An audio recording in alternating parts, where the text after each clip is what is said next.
Coming to you live from various places across the country. It's your host of the Disney Plus Weekly Review, Joe Fricke, and if you couldn't tell, this is the Disney Plus Weekly Review, where each week me and my co-host Tristan Mayer break down this week in Disney Plus. We've been doing this for a couple months now. It's been really fun.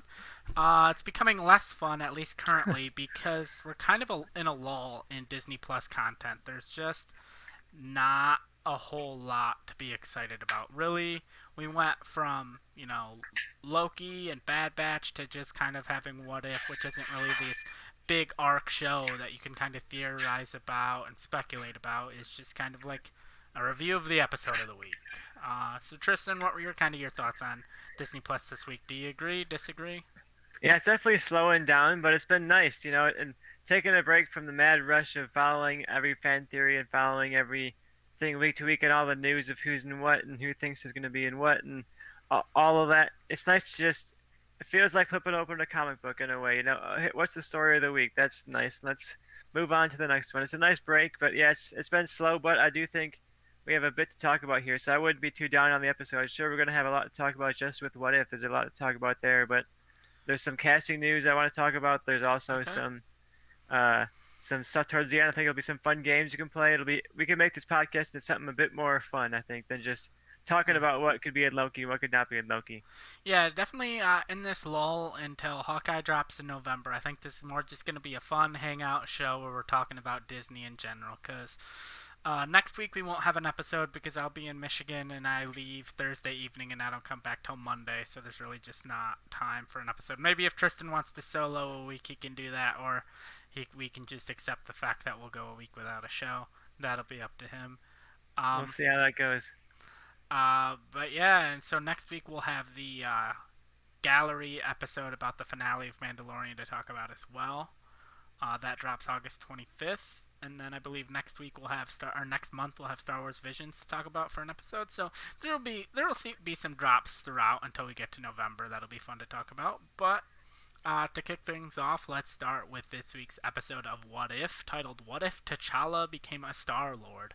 Where basically we find out the difference in this universe was Yondu, instead of going to get Peter Quill himself, sent some underlings to go get him, and they end up finding a T'Challa who has wandered a little bit out of the borders of Wakanda, and basically T'Challa wanted to explore the world, and Yandu's like, forget the world, like, come explore the galaxy. And so we cut to an older T'Challa who is very different than Peter Quill.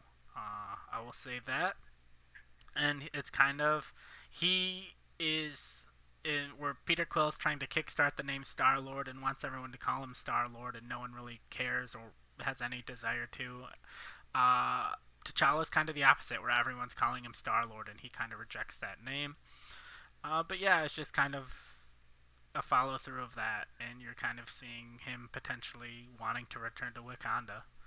What were your thoughts on this episode, Tristan?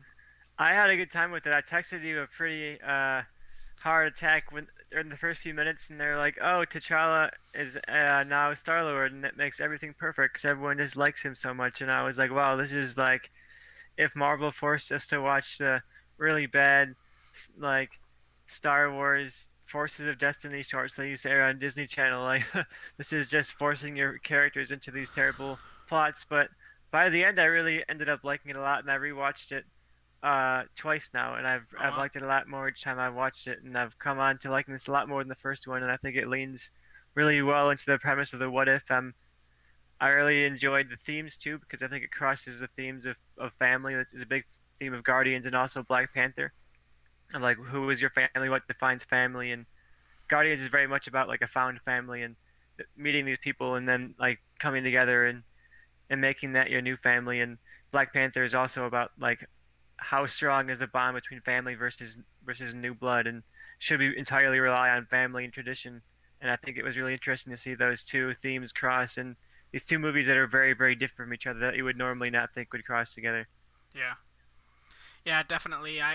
It was weird when they announced it, like, oh, T'Challa is Star Lord, but it kind of, I think it was more just like, what if T'Challa wasn't raised in Wakanda, basically, is kind Mhm. of the theme they wanted, and that was the easiest route and the one that they could showcase the most without having to explain a whole lot. Um, but yeah, when you texted that, I was like, that was before I saw the episode, and I was like, in the mood to be like, okay, how bad is this gonna be? Because I kind of enjoyed the last one, and as I was watching it, I'm like, okay, I like this. The only aspect I didn't really like was T'Challa able to like convert Thanos, and like to me that felt very like aimed at like 7 year olds. I would have preferred if they had just had a line or a moment instead of including Thanos, was just like T'Challa was able to rally the Ravagers and convince the Ravagers to go against Thanos, and they defeated Thanos before he even got to the first Infinity Stone or something. I really like that. I thought it was honestly funny they made Thanos into like the King Shark in the Harley Quinn show, where he's just like suddenly a joke in this universe, and I think it almost leans into the premise of like the what if can be anything. That can be a horror show, and this is almost like a comedy. Like it's taking the characters that you know and like kind of making fun of them, and even Thanos is being turned into like a good guy by T'Challa, and I thought it was kind of funny to see him still trying to rationalize. Like you see him in like the party scenes talking to people, and they're like, "Well, that kind of sounds like genocide," and it was really. I thought it was fun to Yeah, turn to kind of like take the piss out of the character that was just a few movies ago, like the big scary bad guy. yeah, yeah. I get that, and it wasn't one of those things where I was like, oh, this is garbage. It was just like, oh, this is very like I don't know. I wasn't. I just I didn't enjoy that aspect of it. I'll say it.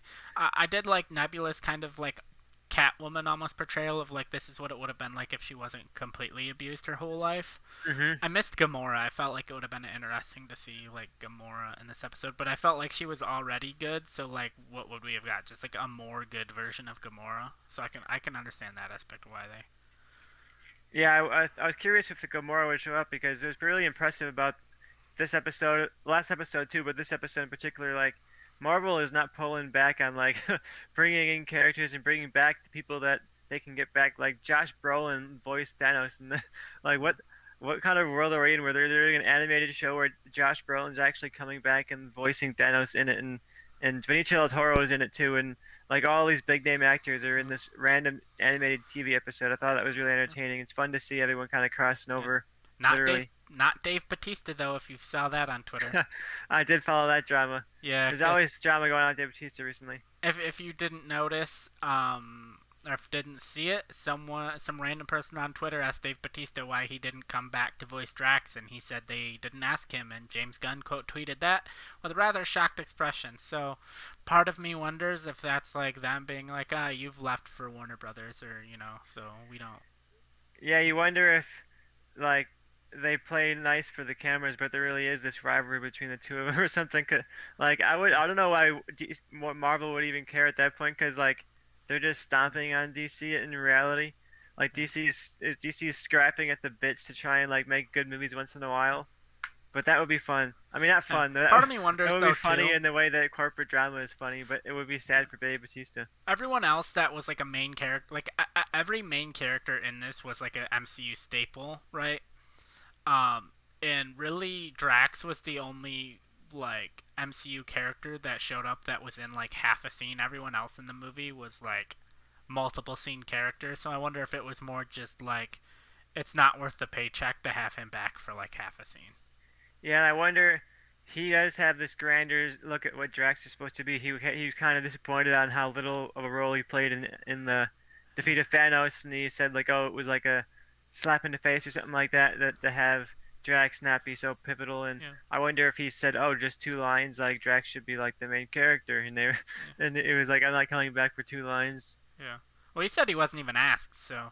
I know, but the producers said they asked him Uh, also, so uh, who knows? I've heard the It could opposite have from been both one of those sides. things where they asked his agent, and the agent's like, "How much does he have?" And they said 2 lines, and he's like, "We're not interested in 2 lines," and it never actually made it to Dave Batista. So Yeah, I would feel like that's what had happened. It didn't cross the right lines somewhere, especially because they're like, oh, kids animated show to some streaming platform. That doesn't sound like something Dave wants to do, and you know, yeah, you don't know the gravity of Marvel sometimes. yeah, that's probably what it was. I did like the end, or with like spoiler alert, T'Challa's kind of reunification. The one thing I wasn't sure about is they had a little flash of Chris Pratt, Peter Quill at the end.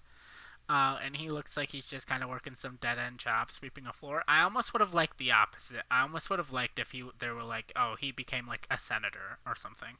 Yeah, that would have been fun because he instead of going into space, yeah becomes like some super rich business leader, a senator, or Yeah, some special person. yeah, But yeah, he goes down the exact path you'd expect him to go down, yeah, knowing the character. yeah, You know, he would work some janitor job somewhere or something like that. yeah. But I think it's interesting that that cliffhanger at the end of if they're going to follow this up with anything else. Like Oh, obviously there're going to be more what ifs, but are they going to literally do a what if of following up with that Peter Quill cliffhanger in some yeah. episode in season 2 or whatever? Yeah, I mean, I could definitely see like them doing. Like, I mean, it's an easy what if of like, what if Yandu never found Peter, and so Ego didn't find Peter until he's an adult. Like, that's an easy like. I mean, you could go a million different directions from there afterwards, but that's an easy what if to set up. Yeah, because my idea would be like, oh, he didn't have this journey with the Guardian, so he's probably still like really vain and self-absorbed. And Yeah, if Ego came to him now at that point in his life, he might actually join him and become kind of yeah, a bad guy, and you'd see Star-Lord on the side of Ego for a while. yeah, That would be a really cool what if. yeah. I'd definitely be down for that. What I liked about this episode overall is that it did get beyond just like, oh, what if this character just like had this character's powers? Yeah, It was a little bit more than just like, what if that character was a little bit different? And it was a bigger change because when you see, oh, what if Peggy Carter was Captain America? Like, Peggy Carter's already practically Captain America. Like, she's a spy yeah, thriller action hero who just happens to be a woman instead of a man. And like, it doesn't drastically change the character or the plot. And I think this showed how that change could really drastically alter the plot and drastically alter the character. And I think showed the potential for what these what if shifts could actually do.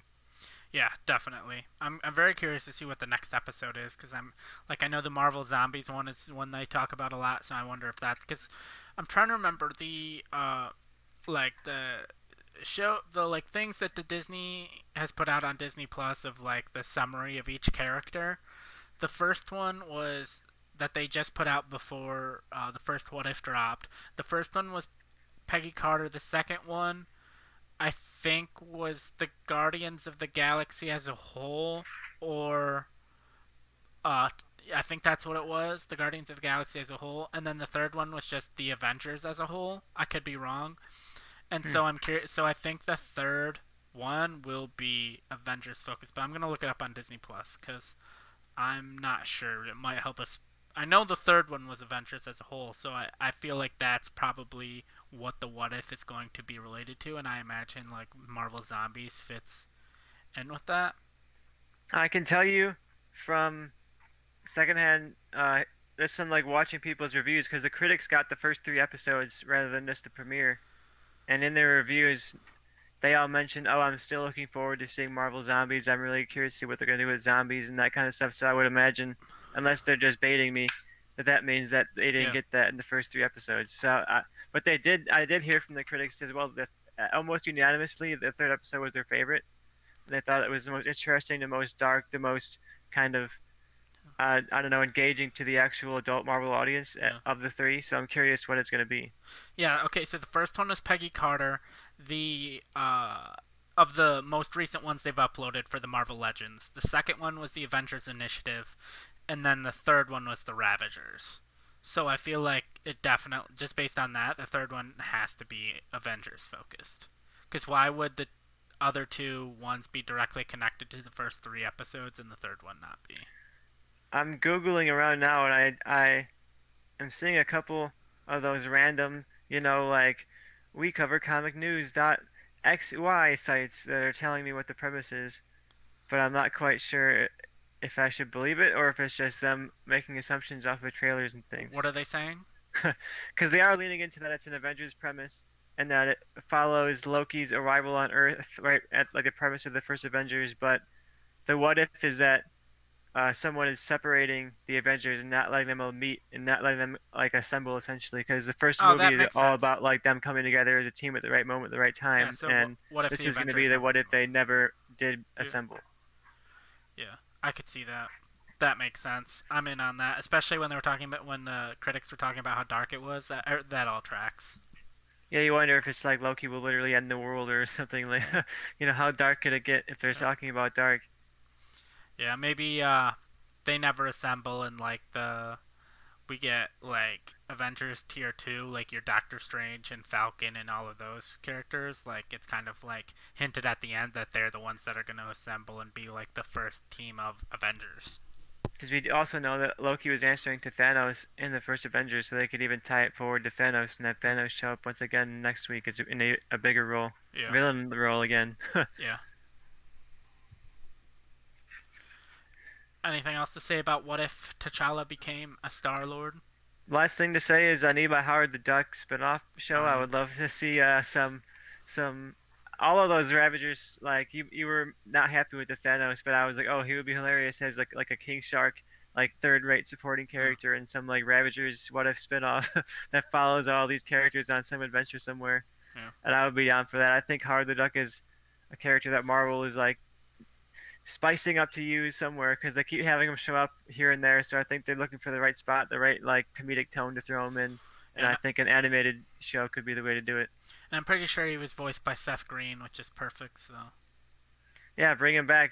Give him another Disney. Give him a Star Wars streaming show. I ran it. Give him what was that show he was gonna make for Lucasfilm? I can't Uh, remember what it was now. oh yeah, the Star Star Wars Wars something. Star. Ah, shoot. An animated comedy show that George Lucas hired Seth Green and the gang of Adult Swim, or I mean, of yeah, the whole like Adult Swim kind of era of people to make. It was like a Star Wars parody show they're gonna make. That was essentially gonna be a Robot Chicken style, not in animation Star Wars style, but Detours. yeah, Star Wars Detours. It was just gonna be these short little comedic takes on Star Wars moments, and there's clips out floating here and there, but it's one of those shows that got canned and lost in the Disney acquisition and never went anywhere. And now it's like there's a whole season worth of it out there in the world somewhere, but we can't see it. I think from what I've heard and everything, a lot of like it's just never gonna get put out mainly because a lot of it was like timely pop culture references, which is what um, Robot Chicken was, and then a lot of jokes that maybe were okay 10 years ago or 8 years ago, and maybe aren't as okay anymore. And so it's just one of those things that people can petition all they want, but it's just I just don't think it will be seen the same way now as it would have been in like 2011, 2012. That yeah, I know it would be a fascinating time capsule to watch if you can, but knowing today's audience, they don't know how to watch within a time capsule, so they get. Yeah, I mean, easy way to get people offended, you yeah, know. it'd be like a reference to Inception. That's an old dated reference. Why is that in here? I know, and they'd Yeah, be like, oh, they talked about like something vaguely offensive that in 2020 standards yeah, is not polite to say, and it's like, yeah, well, sorry, yeah. it was 10 years ago. Stuff changes. Yep. 15. Yeah. Well, people are dumb. So. But I like the episode a lot. I would love to see more from these characters. I didn't feel that necessarily last week, and I was like, okay, I'm sure we'll see more of Captain Carter, but I didn't necessarily care about the whole way that she affected the universe around her. But I think I felt the effect of T'Challa, which I thought was interesting. I'd love to see more from these characters. Yeah. If the rumors are true, or not rumors, but speculation is true that potential. I mean, this is canon to like the MCU and the different timelines, and that we will. And the reason that they're having the voice actors play these characters is because they're gonna do like characters from different timelines coming to the main timeline in like the next big like Avengers movie in maybe like 10 years. And like we could get Peggy Carter, like Captain Carter there. What if we just get like the Thanos from this universe, played by Josh Brolin, rolling up fighting Kang or whatever the big threat is? That would be awesome. I mean, I expect some of these characters to show up a lot sooner than that. I think we're gonna see at least two. I'm gonna place a bet. We'll see two characters established within this season of TV, either mentioned or actually showing up in Doctor Strange Multiverse of All Madness. right. Uh, I think we'll probably see Peggy Carter, Captain Carter. That's my biggest prediction. I think we're most likely to see her of the characters we've seen from all the right. trailers and such.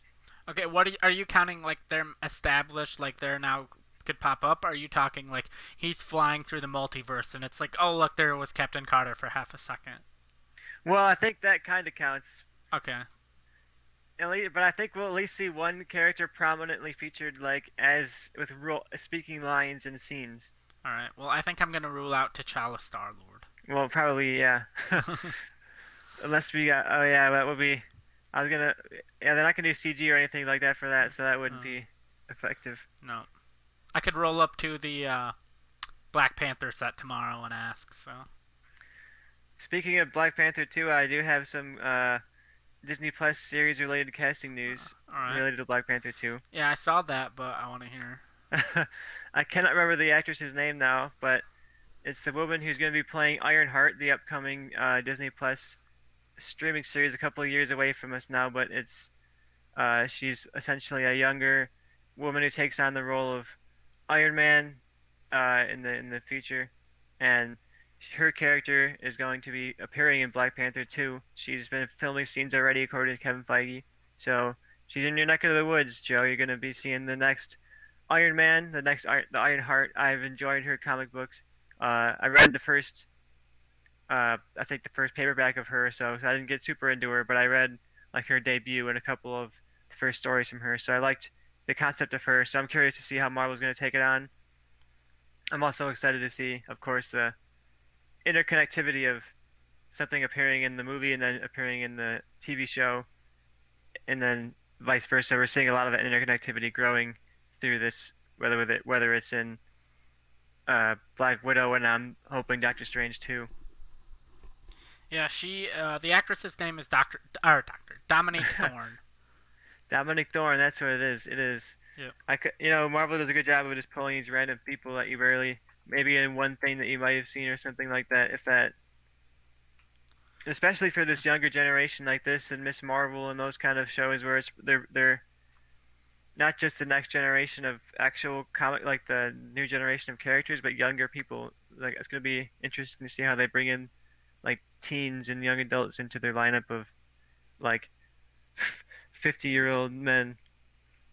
Yeah, it's very interesting. It's like I'm curious, especially how she's gonna tie into Black Panther too. Like, is she gonna be like is she gonna be a prominent role? Or is she gonna be in the movie for like half a second? Like, what's Yeah, I think it's probably gonna be a small role. I would think at the max it'll be like Monica Rambeau in WandaVision, where she was like a supporting character for sure, yeah, but she was a connective character who'd been in other stuff in other movies.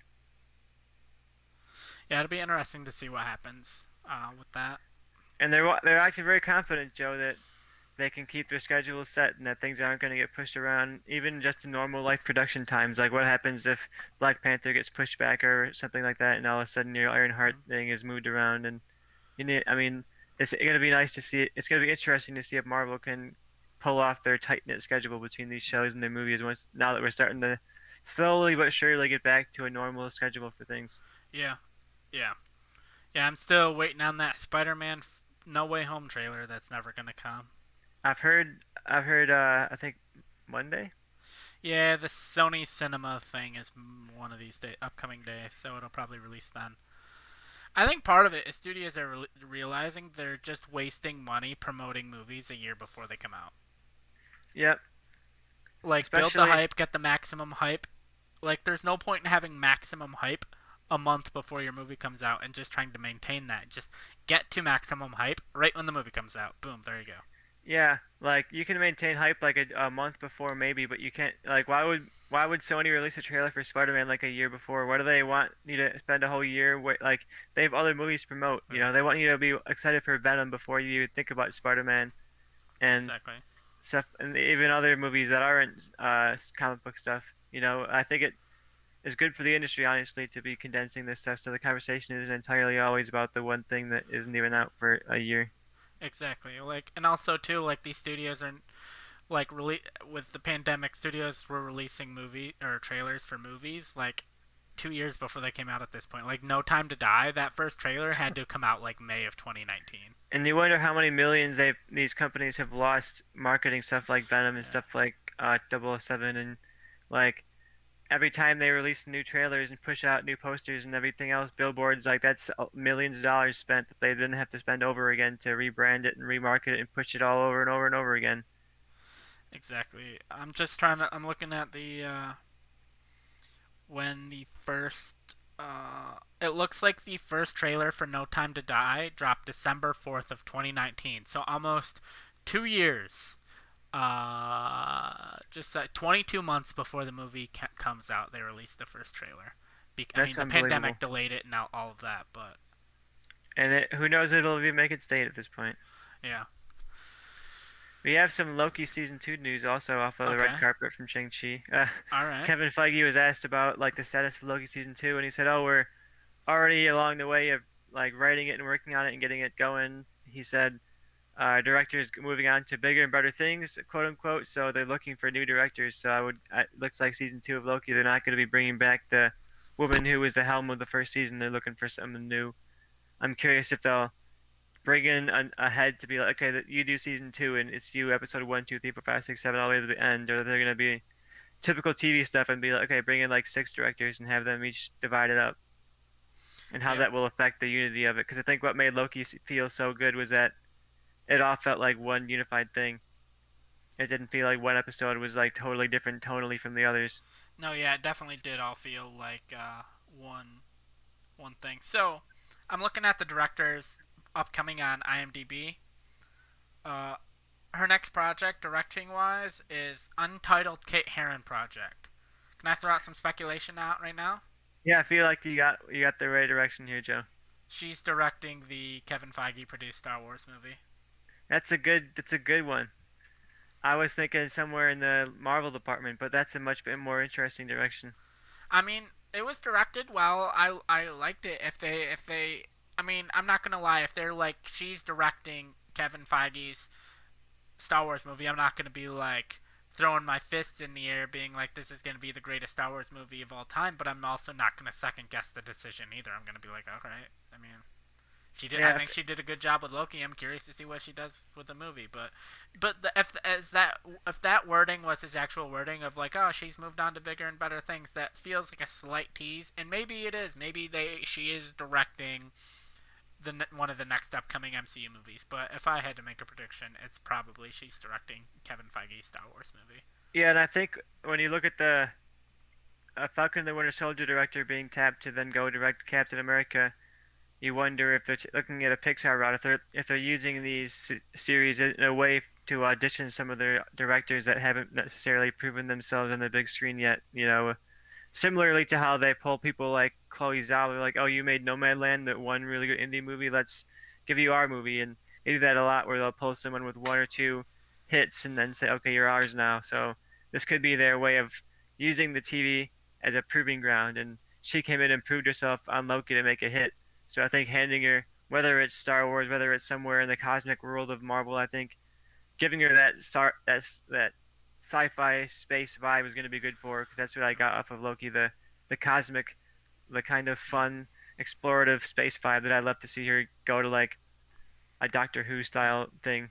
And this may either defend or hurt my argument, but Loki was created by Michael Waldron. Michael Waldron is writing Kevin Feige's Star Wars movie. So, That makes it even more.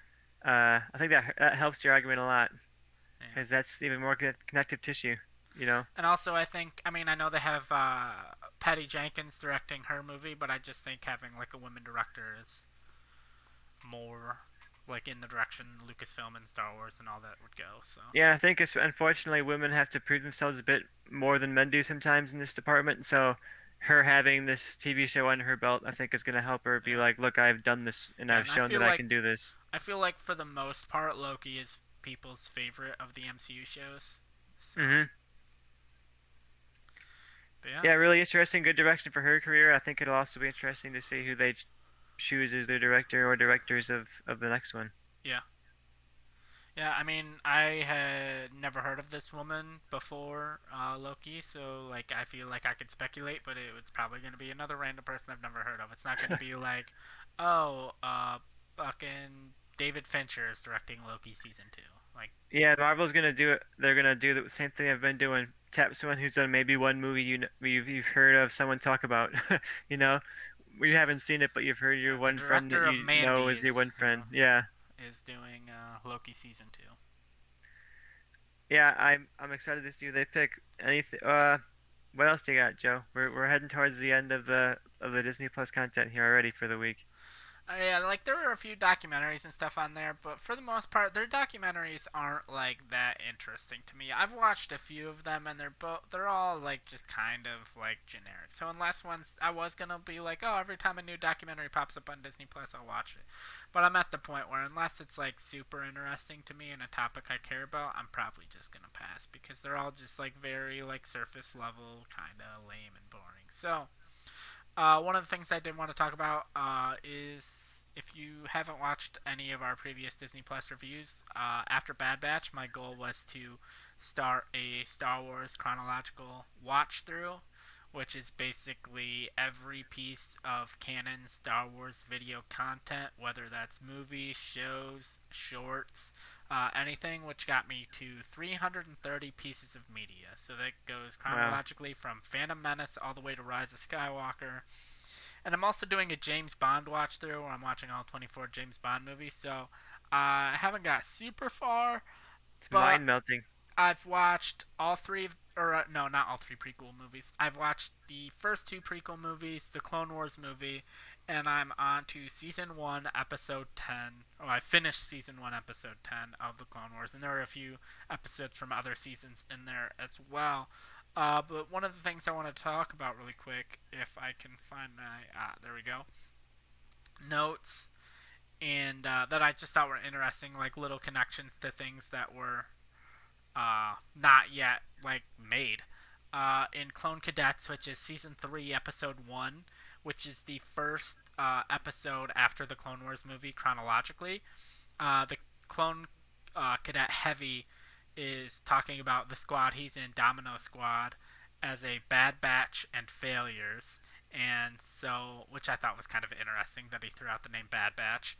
And Interesting. You wonder if they that couldn't have been a coincidence. So oh yeah, they well, had to have grabbed that so intentionally. the squad that he's referring to, Domino Squad, Echo is in Domino Squad, and the person he is talking to is like the older, like messed up looking clone, 99, who Hmm. Clone Force 99, aka the Bad Batch, was named after. So, like, there's It's zero, every there is a 0% chance that was a coincidence. What a scene to watch now. It's like that's the stuff that rewards me on Star Wars. It's all so connected, and you Yeah, watch scenes like that, and it sounds lame if you're not into Star Wars, but that's the kind of stuff that can feel fun. yeah.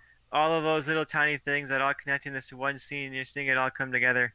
And one of the things I'm noticing is watching it in so that is season 3, episode 1 that I'm talking about, but chronologically, that's like the third episode of Clone Wars. Um, and one of the things you notice is like season 1, one of the early seasons, Rookies has the cadets from that episode, but like now they're out in the field, and now that you're watching it in order, when some of them die and don't make it, it's like way more sad. So I would recommend to anyone that's planning on. I'm not saying watch all of Star Wars chronologically, but if you're like, oh, I'm gonna go back, I want to go back and rewatch the Clone Wars, I would 100% recommend going back. It's on StarWars.com. It's like a verified. Like this isn't just like what I think is chronological. This is like what Star Wars Lucasfilm is saying. It's the chronological order. Watch it in chronological order because I think you will see more. Like the stories are better because it's you're not watching it in random orders. You can connect with the Clone Wars clones more because you're seeing their story. Like I I think as I'm watching it, I'm gonna realize that the story of Clone Wars, like in the background, is the story of Echo and Fives because they're introduced in the first episode, like in the background, and then if you know what happens to Echo and Fives throughout the series, like I feel like to an extent like that the story of the Clone Wars is their story.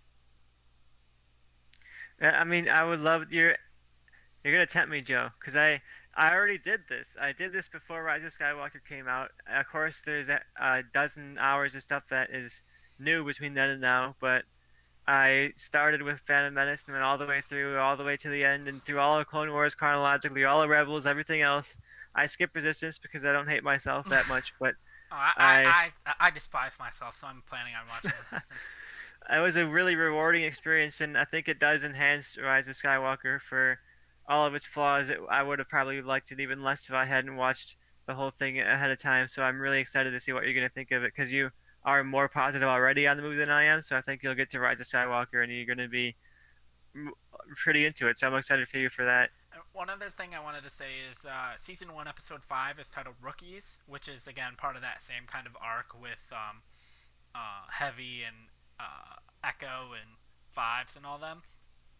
And we have the first canon Mimban reference, and where they refer to that planet having mud jumpers on it, and the mud jumpers are the Grand Army of the Republic's 224th Division, and Mimban is the planet in Solo where Han meets Beckett's crew as well as Chewie. So I just thought that was kind of where they like kept the because of the fact that it had mud jumpers on it, so they kept that kind of um, connection to it where you see that planet in Solo and it is like a super like muddy, rainy, dirty planet. It's really it's really fascinating to watch, and I love how it all connects and runs together like that. And of course, there's going to be stuff that eventually doesn't connect, like especially when you start going between huge different studio changes. Like, of course, things are going to get lost. But yeah, I'm excited to see your watch through as you go along, and you are tempting me to do it myself. I'm not gonna lie. All right, now for like a little bit of speculation. What do you think the chances are that we see uh Chewie or not Chewie, Jabba's kid in Book of Boba Fett? Because if Oh, in the you know Clone what? Wars Not movie, the whole plot of the Clone Wars movie is Ahsoka and Anakin having to go and rescue Jabba's son. I think it's a son. I don't know, but it's his kid, son or daughter. I'm not sure, but I'm pretty sure it's a son. how involved is Dave Filoni in Book of Boba Fett? I mean, he's an executive producer. I think the three main executive producers are Filoni, Favreau, and what's his face, Robert Rodriguez. Interesting, because I think it would be. Filoni does love to go back and touch his own work. You know, he likes to sprinkle himself back on a little bit more, and especially revisit things that he didn't necessarily do well the first time. So I think he would be tempted to be like, okay, Jabba's son, infamous. The Clone Wars movie was kind of the infamous flop of his career, I would say, at least at Lucasfilm, Yeah. and the thing that like drove him to make Clone Wars as good as it actually is, because he wanted to, in a way, prove he was better than that movie. So this could be a way for him to go back and revisit that character and make it cool, especially under Robert Rodriguez. I think he could make anything look cool. I, I I have crazy wild speculation based on very little. So one of the like kind of commissioned posters by Lucasfilm for Book of Boba Fett is Luke and Grogu together as Luke watches Grogu build a lightsaber, right? Wow, that's fascinating. So my basic prediction is I think Luke and Grogu show up at some point in Book of Boba Fett, and Grogu goes back with Din Djarin, and I think season 3, episode 1 of Mandalorian, Grogu's already back with Din Djarin, That would be awful. and and I think there could be a time jump too. It Um, would hurt. I mean, it would be satisfying if you're watching along and you follow the book of Boba Fett. But I'm imagining someone watching Boba Fett, or I mean, watching Mandalorian along, and they're like, "Oh, I don't want to watch that spinoff one. I'm just gonna go to season 3." And then they have this emotional climax season 2, like, "Oh my God, Baby Yoda's leaving. He's gone." And then season 3, he's just back, and they're like, "Oh, I guess he's back now." yeah, but I have a prediction that um, granted, I did think about the whole Return of the Jedi of it all because I was only watching the Clone Wars movie recently. But I was wondering if maybe there's a point where um, Jabba's son wants to retake over Tatooine and reclaim his position as like the leader of the Hutt clan, and in doing so has to take out Boba Fett, and maybe Boba Fett calls on Din Djarin to help him out. Din Djarin shows up, and Jabba's son is about to kill uh, um, Din Djarin, and Luke and Grogu show back up, and uh, Jabba's son knows who Luke is, and he knows who Luke's father is, knows who Anakin is, and Grogu. He senses that Grogu and Din, basically not through the Force, but just with his eyes and watching everything, that Grogu and Din, in a way, are father and son, and basically Jabba's son is like your father saved my life, And so I will save Din Djarin's life because he's a father, and like that whole thing, like written better than that because they'll have payoff and setup. But what if they did that whole tie the whole thing back to the Clone Wars movie, and that's what allows Din to survive? Look, I would love that because I'd be like, wow, all of these things, these like 4 or 5 different things that I've watched tying together in one moment. But But I also do I could wonder if see people would think, also wait, his father saved his father? What's going on? but also I could see the Hut being like, yeah, but also your sister killed my dad, Yeah, that's what I was thinking too. That so didn't that Luke could like probably you directly froze. involved with Alpha? Yeah. Yeah, I forgot about the whole Return of the Jedi aspect. I was only really thinking about the Clone Wars movie aspect You of. could maybe do the reverse. You could say maybe like in killing Jabba, Luke freed Jabba's son from some kind of torment. So Yeah. Luke, Yeah, so maybe now Jabba was a Jabba's shitty. son I don't know. owes He Luke, and seemed he's like, thank God for you killing my terrible father that was so terrible he and seemed abusive. pretty loving in the Clone Wars movie. I don't know if I would buy that he was a shitty, abusive dad. I don't know. It's been like a long, long decade or so in the galaxy. We've seen a lot of change, you know. Yeah. All right. So I think we only had one other topic that we wanted to talk about. Kind of wraps up my Star Wars chronological watch through update. I had something I wanted to bring up. All right. Uh, because I've been going through watching some old Disney movies on here because I know we're in a spell of nothing for a while. And one that I watched just today was Beauty and the Beast, and it made me start thinking about, we're watching Marvel What If right now, so I wanted to kind of cross things over and think about a what if for Beauty and the Beast. So my Beauty and the Beast what if is going to be that rather than the sorceress who, in the plot of Beauty and the Beast, puts a curse on the prince, the vain prince living in the castle, and turns him into a beast. Uh, she instead goes into the town and finds a vain hunter named Gaston and puts a curse on him to become an animal to live out in the wilderness until he learns to respect and love someone. So we then flash forward and we follow Belle, who is living as the bookkeeper we know from the premise of the original, but rather than being like the object of the affection of Gaston, she's now the object of the affection of this vain prince who lives in this castle on the hill, and he's always trying to get her attention, always trying to make her fall in love with him. And then in the process of that, she's kidnapped by the beast that lives in the woods, who is Gaston in this universe. And we get a similar story of Beauty and the Beast, where she's captured by this beast in the woods. She's heard so many stories about him and how terrible he is and all the terrible things he's done. And over the course of them being together, they learn to connect. And he tells her his story about how he was cursed to be this. He was a really vain hunter who had no respect, and he was cursed to now live as a monster in the wilderness. And he had a little sidekick in the original Beauty and the Beast, and I had him turned into an animal in this because in the Beauty and the Beast it turned into furniture. So I'd have him become like a loyal dog that follows around the Beast. I was I thinking think that as you fits were with the talking, I'm character. like, okay, look, number one, LeFou has to turn into something, and I was thinking a squirrel. A squirrel is perfect. I was thinking some little squirrely little animal, like a little barky kind of dog or some kind of little wolf. A squirrel is perfect. Yeah. So I've been preaching for a long, long time that Gaston is not a villain. That there is no villain in Beauty and the Beast. Because what's wrong? Gaston, maybe he learns how to take no for an answer, right? I'll give you that, but that doesn't make somebody necessarily a bad guy. Like, what's Gaston's worst trait? That he's attracted to the only girl in town that's not stupid. Like, is that what we're punishing Gaston for? From And of his, course, there's consent issues, but it's medieval times. yeah, Where, things are a little bit less developed. I'm not gonna hold people entirely responsible to 2021 morals yeah, and in the medieval world. From Gaston's perspective, the girl he cares about has been kidnapped by a monster, and he wants to go like rescue her. And somehow we've all decided that Gaston is a villain because he's kind of a douche a little bit. Like, Yeah, and I is think he that's a douchey? popular Sure. opinion. But, like, is Gaston a bad guy? I'm gonna say no. Gaston, not a bad guy. I think Gaston does get a lot of defense from the fandom, so it would be interesting to get a what if where he's kind of the tragic Yeah, I'd be all hero of about the it. story rather than the villain. And you could then turn the prince into the one who's leading the charge to try and kill the beast and rescue Belle, and you have that reverse while still following similar beats. Yeah, I'd watch it. Now I'm trying to think of other Sign what me, ifs Disney. for We'll be Disney. doing some what if Disney show coming up. Yeah, I'll now be I need there. to come up with more what if ideas because I like that one.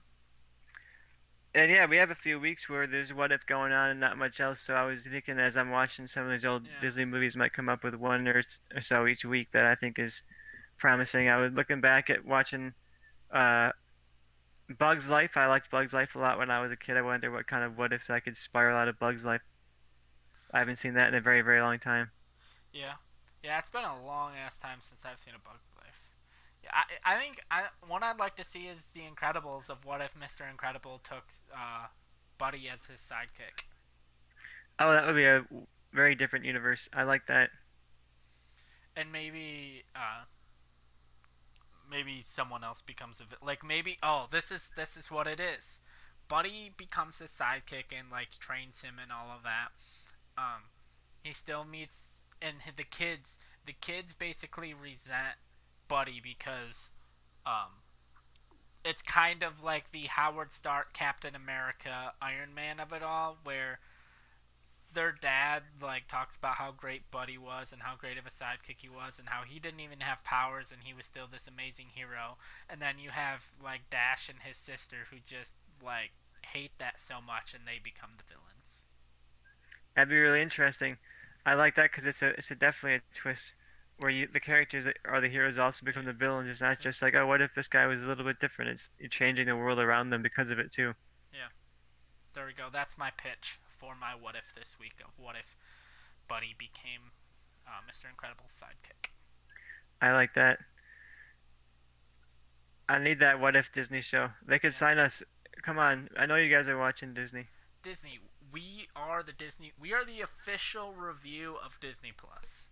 You guys granted us the name. We are the Disney Plus review show, Is there a after all. chance they could sue us? Like we're I using mean, their logo in our like thumbnail and shit. Like, is that suable? I don't know. If they it might say be stop, suable. I'll be like, well, probably should stop. We'll just Look, you guys can sue us, and then in exchange, we'll write your Disney what if show for you. yes, We'll okay, change it. We'll change the logos, and then we'll pay you back by writing Disney what if for you. all right, I like it. Yeah, I should probably like have looked into that before I just like use their logo on all of our thumbnails. But fuck it, too You late know now. what? It's probably exactly going to be what we should do after this. But yeah, good week on Disney Plus overall. Honestly, it was low Yeah, in drops, but I think what they dropped was really good. The one thing that yeah, was their headline drop was really impressive, at least for yeah, me. yeah. And I will say next week, like I said, no Disney Plus review, at least on my end. If Tristan wants to solo, sure, go for it. Something might be coming out, Joe. I'm not going to tell you what just yet. When's your Jaws review coming out? Look, that got pushed back because I decided I was going to watch a bunch of A to Z movies instead Uh, of recording my Jaws review. well, So and I, if I will you're, have it recorded. I just don't have it edited. So it's there in okay. the ether. Oh, okay. Yeah, I still have to edit together. Well, it's edited. I just have to export our episode from last night because my internet crashed, and that's always fun because it makes more work for me. But without further ado, I think that wraps up our Disney Plus show for the week. Unless you have anything else to say. No. See you guys next week for something special, and then I'll see you guys with Joe for the actual next episode of the show. All right. Curious to see what his something special is gonna be. Hey, thank you for watching the Movie Changeup podcast. We'd really appreciate if you liked, commented, subscribed, and shared us with anyone you think might be into what we're doing over here. Thank you. Have a nice day.